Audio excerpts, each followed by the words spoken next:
Silence isn't a terrible way to introduce oneself. When I've been a priest for about a year.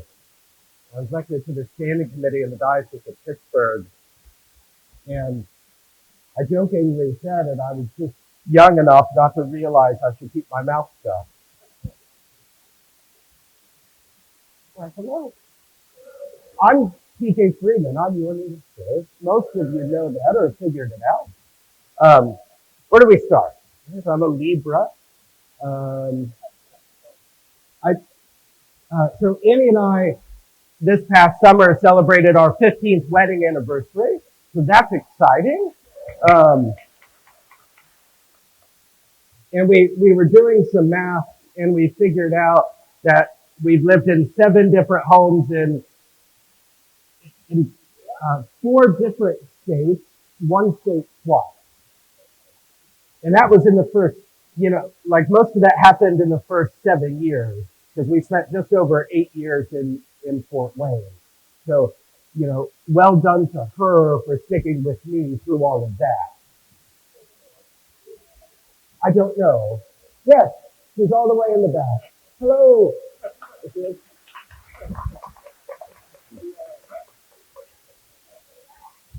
Well, I will say, Nancy, I've been married for 15 years, and I've learned not to tell her where to be. So if she has self-selected to the back, I'll let her own it.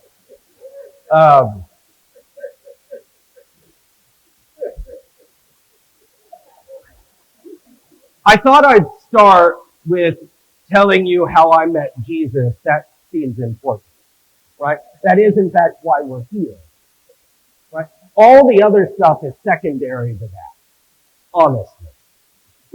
The center of our lives as disciples is to follow Christ, to imitate Him, and our liturgy should give glory to God, right? And if we do those 3 things, the rest of it will come naturally, I promise. I was raised in a family without any church. And that's saying something growing up in Indiana in the 80s and 90s.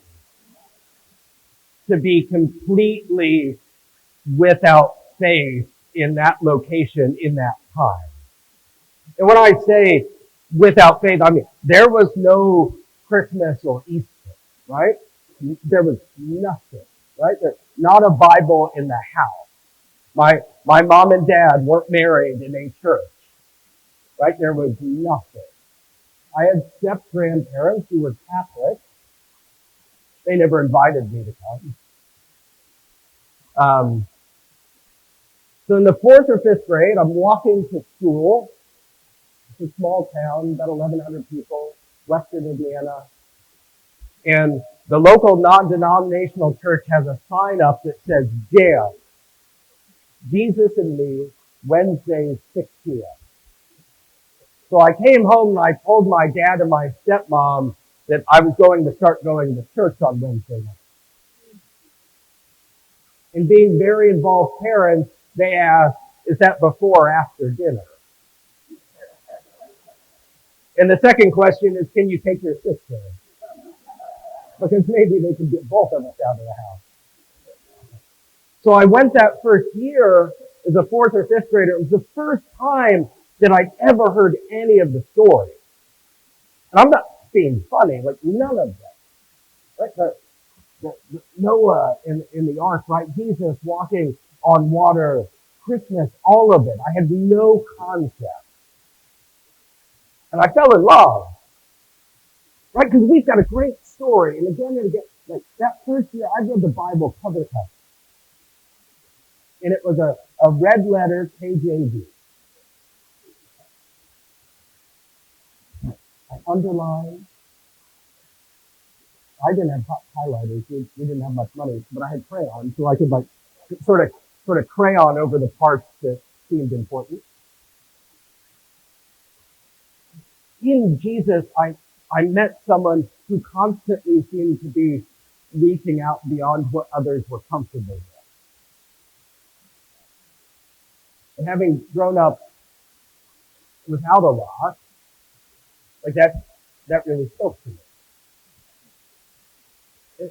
And so the next summer, in it would have been June, I believe June 11th, 1991, I went to church for the first time. And it wasn't like the church camp my kids go to, which is a little rustic, but like they at least have a roof. I got sent to church camp in my dad's old Boy Scout pup tent, which 20 years later was no longer waterproof. And so I spent a week sleeping in a wet down sleeping bag.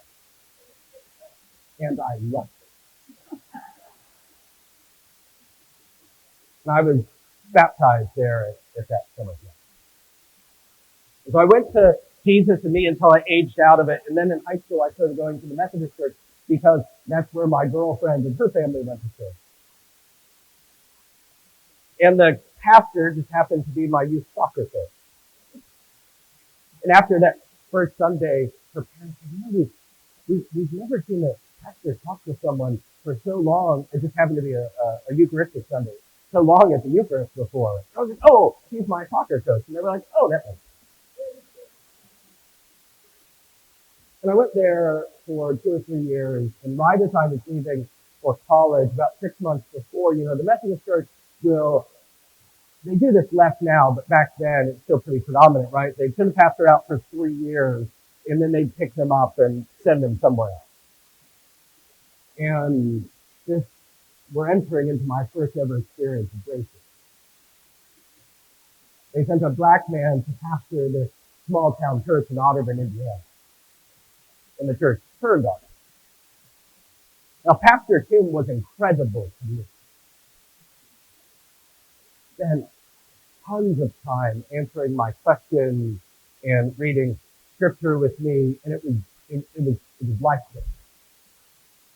But what I experienced from the church was a group of people hating him from where I stood as a senior in high school, hating him for nothing more than the color of his skin. And so I went to college really disenchanted with the church. So I love Jesus. Jesus was still cool. But the church didn't make much sense to me, at least as I'd experienced it. So I'm the first person in my family to go to college. I didn't know how that worked. I thought it was like high school and I didn't have to study to get straight A's. Turns out that's not true.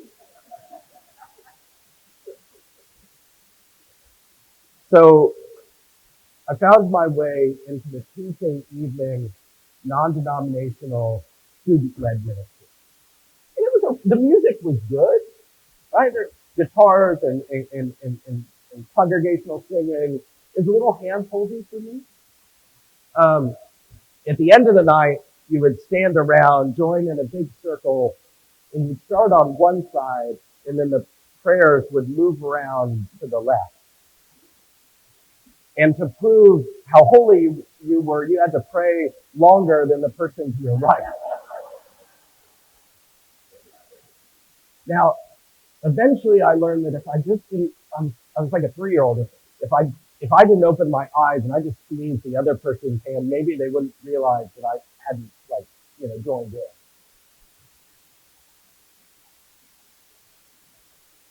Well, here comes disappointment number 2. The group decided that the biggest issue facing students was homosexuality. Well, at that point, my mom and her wife had been together for about 10 years. So that didn't really work for me. And so here I go out of the church again, wondering if I'm ever going to find a place where I can encounter Jesus that's honest. My sophomore year, that fall, and a lot's going on at this time. I'm on academic probation. It's a big group to tell, that you spent part of college on academic probation. I've got a 3.6 in my doctoral program, though, if you're curious. So, so it can come good eventually. My great grandmother, who had lived with my mom and her wife and my grandma who just died, my dad and stepmom were getting a divorce, and so there's just a lot happening. And honestly, I'm on the verge of considering just leaving college and figuring it all out from there. I didn't go home to the farm and get some job somewhere. And I'm walking through the living room of the fraternity house one day, and there's this little old man sitting reading his newspaper. And as I walk through, he folds his newspaper down and says, "How's it going, brother?" And in the moment of what I can only attribute to the Holy Spirit, I answer honestly and said, "Not very well." And we talked for about 5 hours. Now, that doesn't help with my GPA, like skipping all my classes that day. But Doc, as we knew him, turned out to be the Reverend Solomon George Dogali, a retired Episcopal priest. And Doc had been at the University of Florida, a member of Lambda Chi Alpha, had spent some time in the Navy, and then come back and worked for the National Fraternity before going to seminary. And then throughout his ministry as a priest, had maintained a close relationship with the fraternity. And in the 70s, when my chapter was kicked off campus for doing 70s things, motorcycles and pot, some of you are around for that, you remember? Doc was the one who came from the National Fraternity to help reconstitute it after 4 years of blind power. So he came back once or twice a year to lead a brotherhood retreat and give a talk at a Rector. And I pour out my heart to him. Every hurt, every pain, every frustration, every my deep sense of love in Christ. And at the end of that conversation, he says, I think I know a place where you can take your questions. It may not have a lot of answers, but it will sit with you in those questions.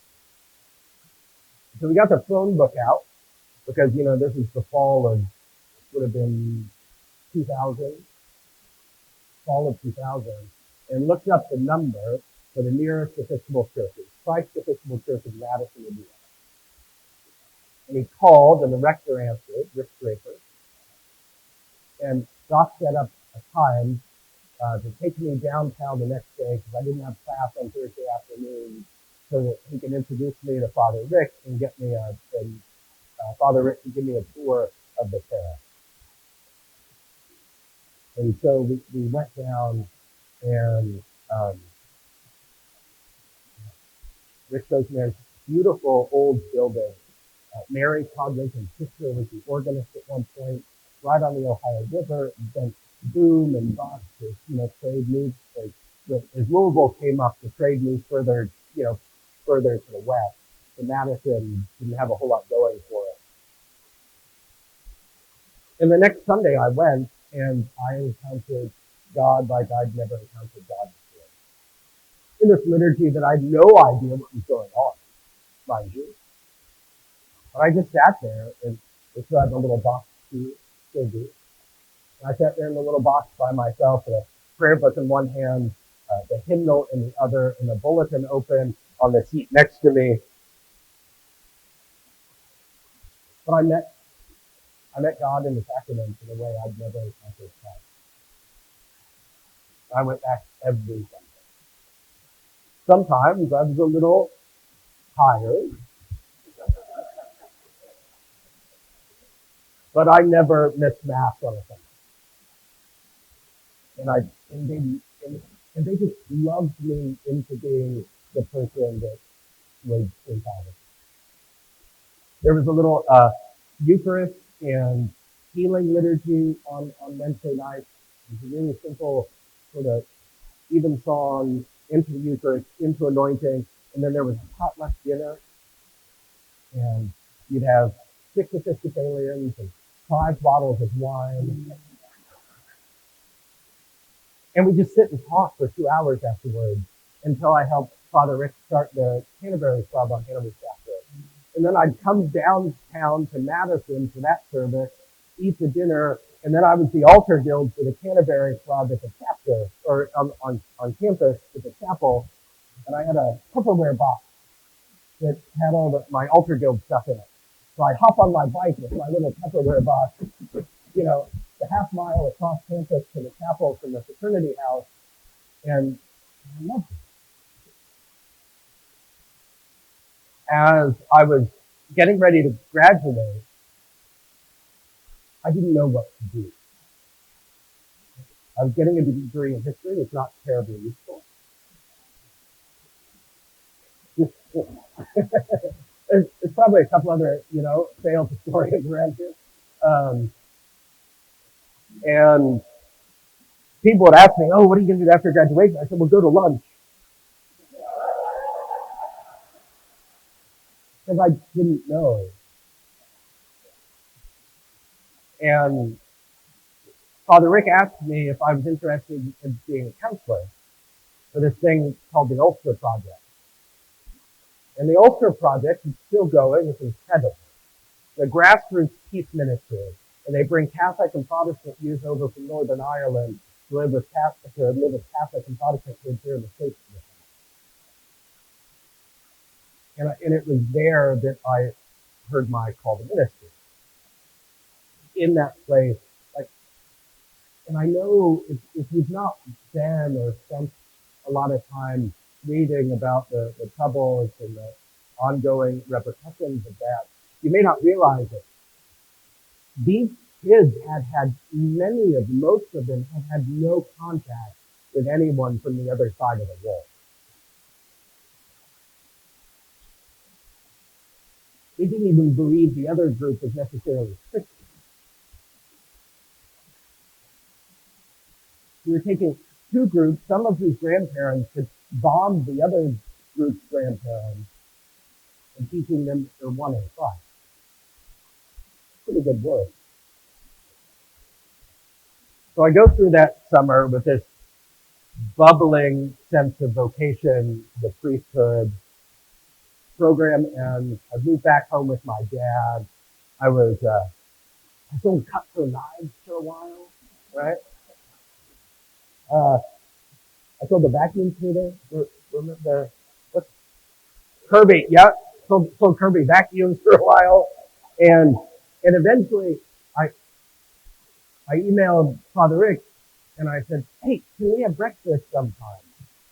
So we set up a time, and I get there. We're sort of sitting in this little diner, Madison, Indiana, and he goes, well, after about 30 minutes, what do you want to talk about? I just want to see you because I'm sick of the house. And he goes, no one drives 3 hours for breakfast just to see something. And he said, and I say to him, Father, I think God wants me to be a priest. I thought it was a couple of years ago. I don't know what took you so long. In the Diocese of Indianapolis at that point, everyone started the ordination process at one time every year. So he said, all right, there's a day coming up at the cathedral in September. Meet me there. And so we start the ordination process, parish work, and diocesan work. And this is the point where the imposter syndrome is sneaking in. Because nobody in my family goes to church. My mom's a lesbian, which most of Benton County still tells me is terribly sinful. Almost everyone in my family is divorced. And there are several functioning and not so functioning alcoholics. So how can I, this kid who grew up and is a product of all of this, be a priest in God's church? So in January, I joined the Army. And I spent 5.5 years as a reconnaissance soldier. First, going to Fort Knox. Then I went to Fort Hood, Texas. There, I was in a reconnaissance unit attached to the 4th Infantry Division. Spent 12 months on the west side of Baghdad. They gave about 40 of us operational control ground Irish. If you remember the news from that time, it's the most dangerous road in the world. And there were 40 of us. And we had to secure everything 2 kilometers north and 2 kilometers south for a year. In a year, we ran over 500 missions.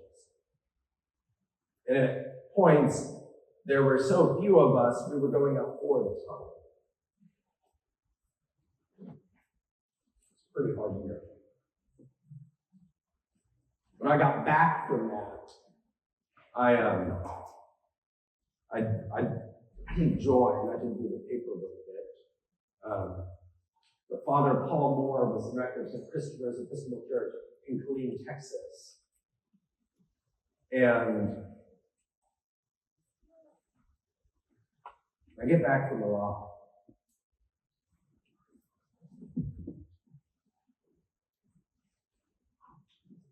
I've told this story lots, but just never to so many people at once. It's in a pretty dark place. My life was bleak. Wasn't sleeping, lots of alcohol, all of that. But there was still something in God calling to me. And so I drive to St. Christopher's on a Sunday, and I park in the parking lot, but I couldn't go in. It just felt so dirty. I go drive around for a few hours until the bars opened up, and I'd go in. And that went on for a while. And then eventually, I got out of my truck and walked up to the door of the church. And I turned around and walked back to the truck. Same thing. Eventually made it into the narthex. Couldn't make it in.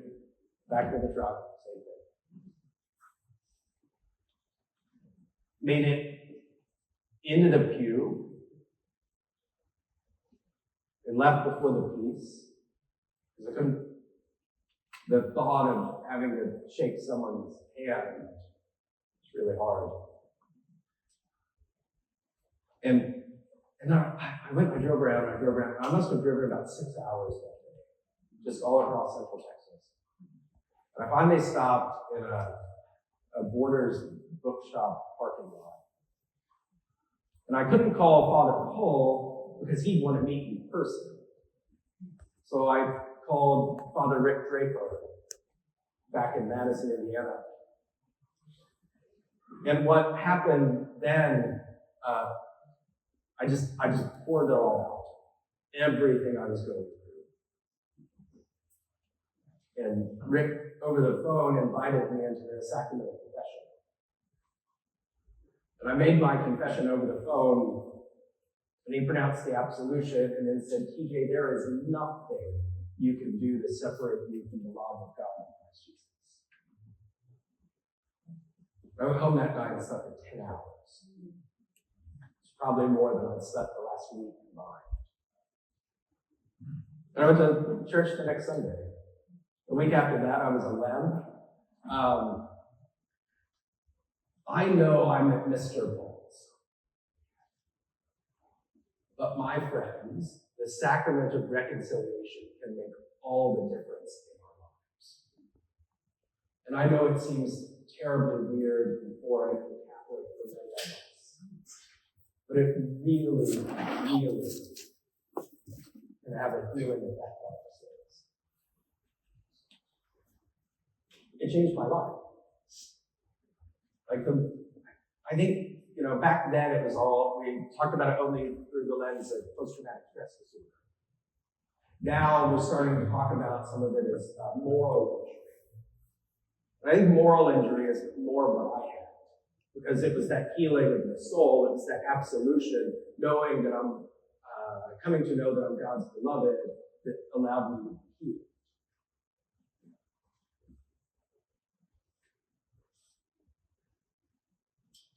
See, the problem here is that I re-enlisted when I was in Iraq. So I got sent to Fort Campbell, Kentucky, with the 101st Airborne, which was great. It was closer to him. That was nice. We put a lot of miles on our cars those couple of years. But deployed to Afghanistan, and we were just over the mountains from Pakistan. I was my unit's operations sergeant, which meant I went from leading troops on the ground in a small reconnaissance team to for those without a military background or a combat background, I was basically the quarterback for all of our missions. So I had about 7 different computer screens going at once where I integrated ground assets, air assets, our troops, special forces, the Marines, the Polish soldiers we were working with, the Afghan soldiers we were working with.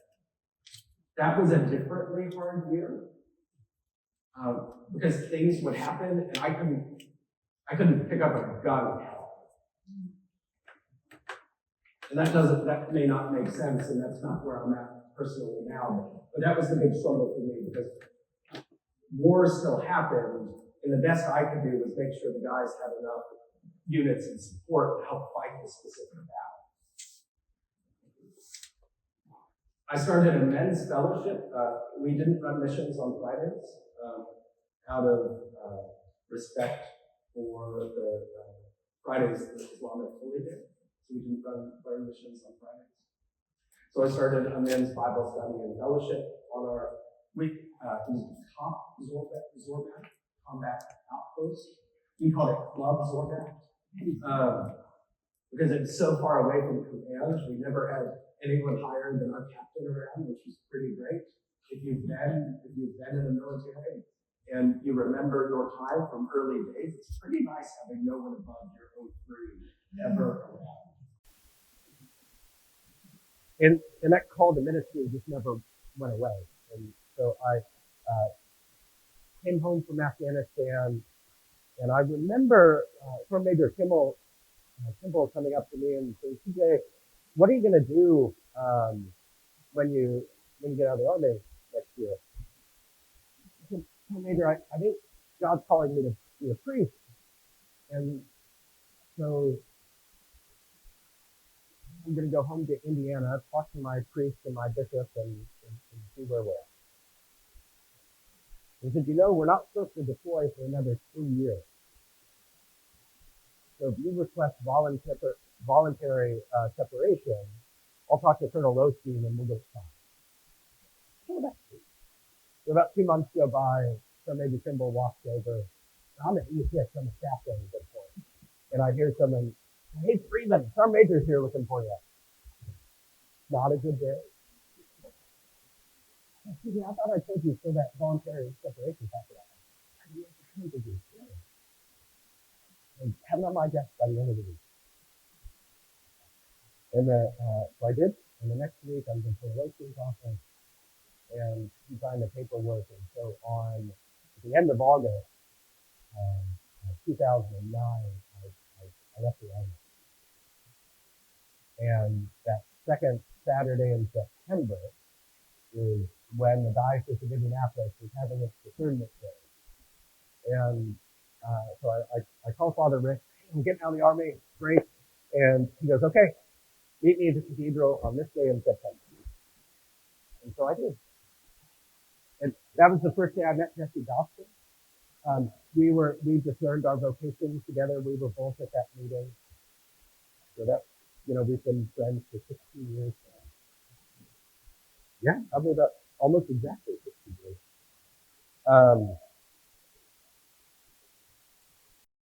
Katie and I got engaged in December. Married the next summer, 2010. Fall of 2011, I went to a seminary in southwestern Austin, Texas. I was ordained deacon in March of 14, priest in August, on the beheading, the feast of the beheading of St. John the Baptist.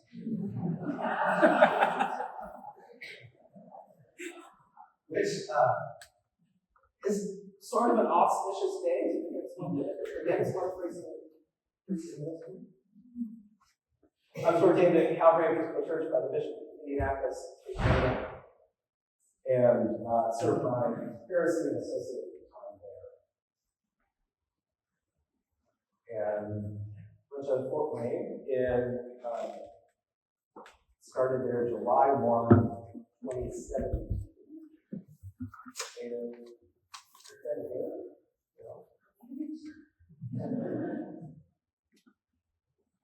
you know, the thing that jumps out to me in all of this, it's a lot, is that the big moments in my life where I needed reaffirmation, even when I was running away from the church, I found those moments in the church. Because someone in the church cared enough to sit down and talk to me. Cared enough to see me for more than the brokenness that I was experiencing. To see in me the wholeness that God created. To see in me the beloved child of God that I was called to be. It's like when we talk about belonging, like I'm only here because people again and again and again told me I'm called. Really, really happy that that's our aim for this year. And some of you will be familiar with this phrase. I learned it in reading the works of Archbishop Rev'd T.J. and Michael Battle, I think is still on the staff of General Theological Seminary. Michael Battle had been Archbishop Rev'd T.J.'s chaplain. Both of them have written quite a bit, and they use this phrase called Ubuntu, U-B-U-N-T, which roughly translates I am because we are. Which beautifully doesn't flatten out our uniqueness, but allows all of our uniqueness to come together to make a whole strong. And then, conversely, because we are all unique, that makes my own uniqueness all the more special. I can't do this without any of you. And you can't do this without me. Or without the person who's sitting next to you. And that's at the heart for me of belonging. Right? It's us loving one another to say, I may not agree with you, but I love you as I love Jesus Christ. And I'm going to trust you to love me as you love Jesus Christ. Check it out. All right. So we pray in about 10 minutes. See, this is why I generally try to preach from a text. Because I think a little bit of that evangelical thing I got when I was younger is still there, but I'll talk as long as you let me. And I apologize to our interpreter Patty last week because I said, listen, the sermon's only about an 80% solution. The text I'm sending you is only about an 80% solution of what's going to be said.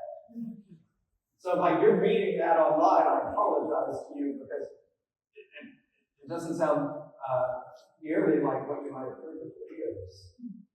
So are there questions? Maybe there's something to pray to that. Yeah, please. I didn't. Good one. Yes. I didn't say how I met my wife. Very straightforward. So, Annie was a freshman my senior year of college. And we didn't really know each other. But her best friend was my best friend's little sister. So we kept like ending up in the same spaces. And I flew home from Iraq to be at John and Sarah Beth's wedding. And Andy was at the wedding. And I made a bit of an entrance. Because I had literally gotten off a plane an hour before from Baghdad. Taken a shower, put my dress uniform on, and walked in. Now, and I was a cavalry soldier, right? So I've got boots with spurs and steps. And I don't even know, I'm trying to think back. I think I told my mom where in storage my dress uniform was, because I made sergeant while I was deployed. So she can order my stripes online and take them to the tailor and swap them.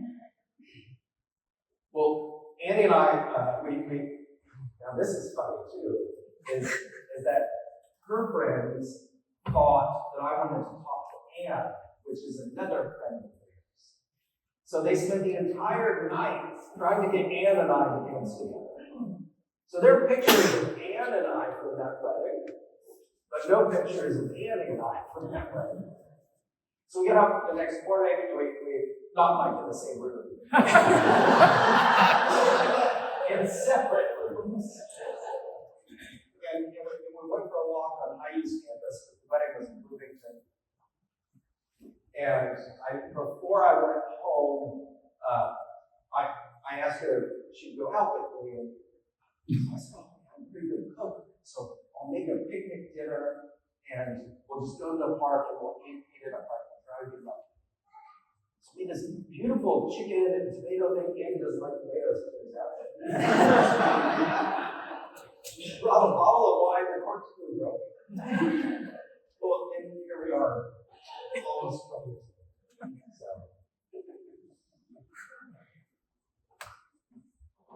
Other than prayer, writing text, how do we best help us to see that? So, I think one of the places, thank you. Other than prayer and wearing name tags, how can you all best help me succeed as rector? Grace. There are lots of things I just don't know. And they may very well be things that you think I know.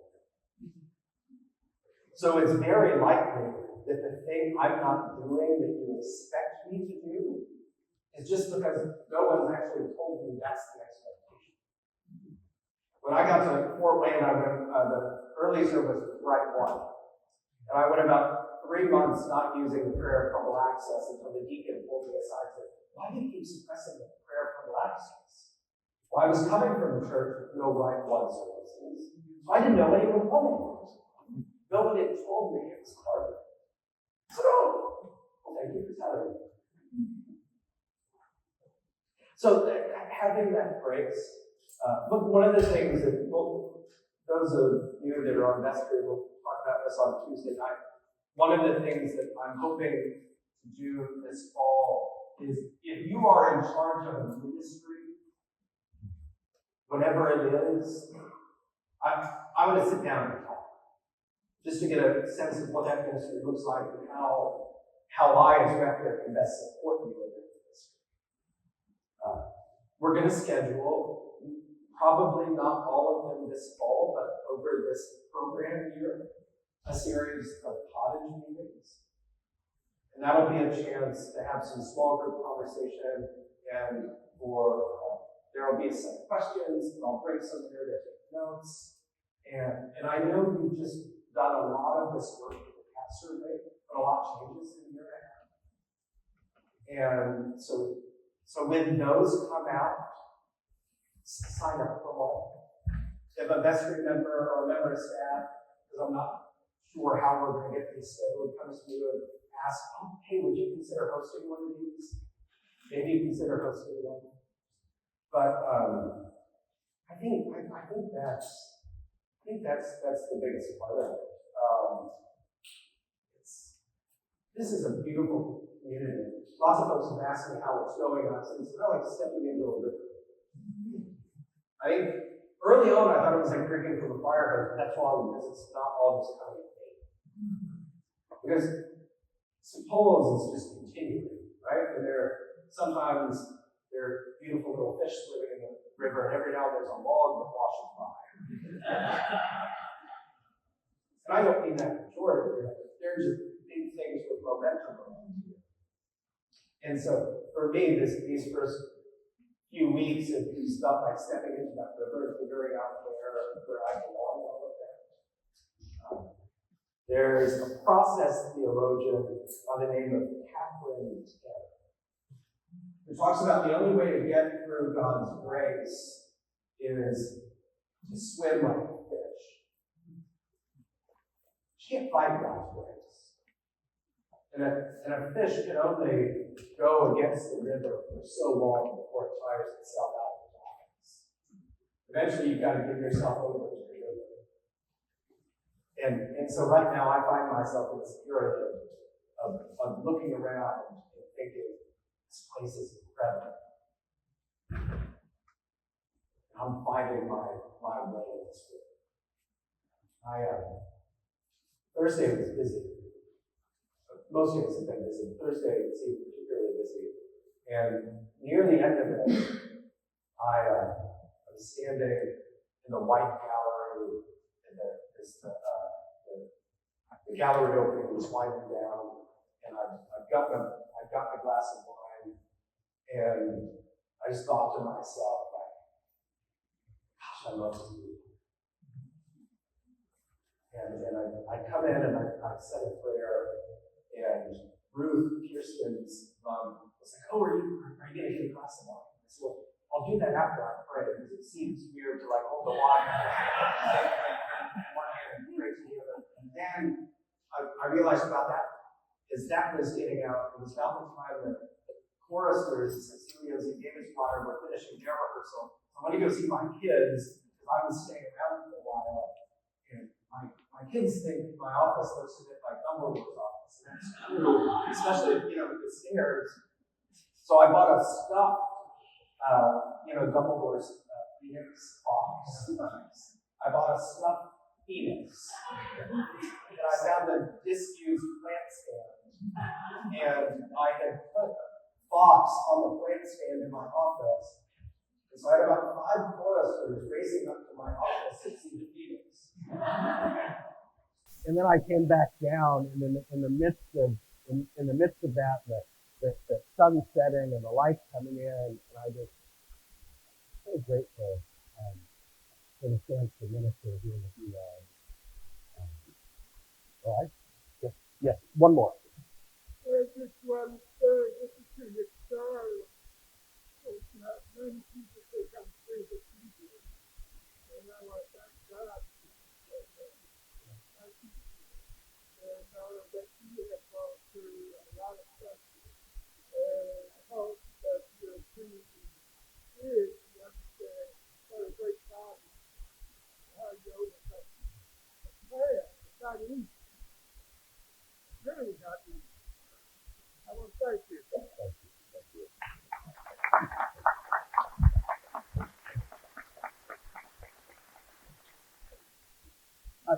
Thank you all for your time. I do want to say, I am awfully busy, and that's just true. But the thing I want to say really pointedly is I'm not too busy for you.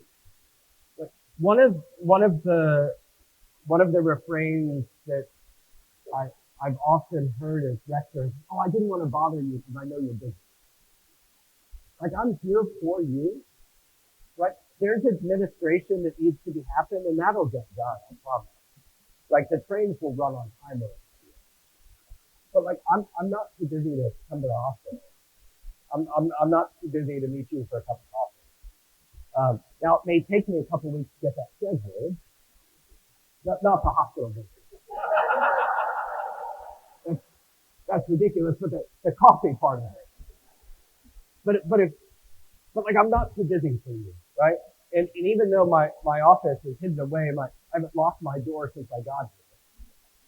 So like the door is open, and if it's not open, it's probably because I'm talking to someone else in here. So just shoot me an email, or I figured out last night I can get messages on Realm. Look at that. It's worth knowing I generally don't answer or look at email on Fridays or Saturdays.